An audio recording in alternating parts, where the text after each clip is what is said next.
আমি মোহাম্মদ ইনজামুল্লাহ হিমেল। আমি আমার হোম টাউন চুয়াডাঙ্গা। আমি 2023 সালে হলিডে মেডিকেল মেডিকেল কলেজ থেকে এমবিবিএস পাশ করি। আমি এখন বর্তমানে আজগর আলী হসপিটালে আরএমও হিসেবে নেফ্রোলজি ডিপার্টমেন্টে আছি। বর্তমানে ইউনিভার্সিটি অফ গোথেনবার্গ সুইডেনে যাচ্ছি ইনশাআল্লাহ। জি, আমি মন দিয়ে যাচ্ছি।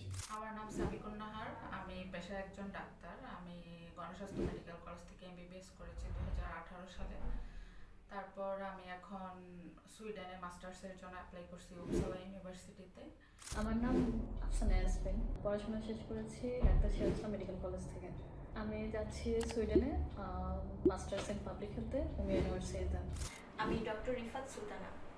আমি সাভার এনাম মেডিকেল কলেজ থেকে 2019 সালে ডক্টর হয়ে বের হয়েছি। এখন এনাম মেডিকেলে গাইনিতে মেডিকেল অফিসার হিসেবে আছি।